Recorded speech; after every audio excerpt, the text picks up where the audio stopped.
மிதுனராசினியர்களே, உங்களுக்கெல்லாம் இந்த மாதம் ஒரு அற்புதமான மாதம். ராஜநாதன் புதன் சுக்கிரனோடு இணைந்து புத சுக்கிர யோகத்தை உருவாக்குகின்றார்.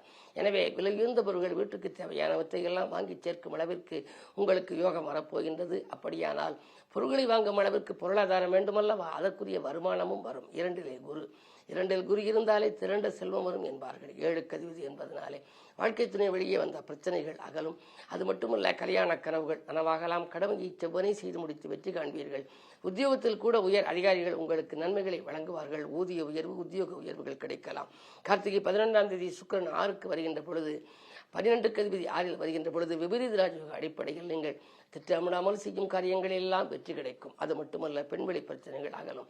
எதை நீங்கள் செய்வதற்கு காத்திருந்தீர்களோ, கடந்த சில மாதங்களாக நடைபெறாத சில காரியங்கள் கூட இந்த மாதம் நடைபெற்று உங்களுக்கு வெற்றியை வழங்கப் போகின்றது. வாய்ப்பிருக்கின்ற பொழுதெல்லாம் நீங்கள் பெருமாள் வழிபாட்டை மேற்கொள்ளலாம். வாய்ப்பிருப்பவர்கள் மேலும் அறியக்கூடிய என்ற ஒரு ஊர், காரைக்குடிக்கு அருகிலே இருக்கக்கூடிய ஊர், அது அந்த ஊரிலே இருக்கக்கூடிய திருமாலையும் திருமகளையும் நீங்கள் வணங்கினால் உங்கள் வாழ்க்கை மிகச் செழிப்பமாக இருக்கும்.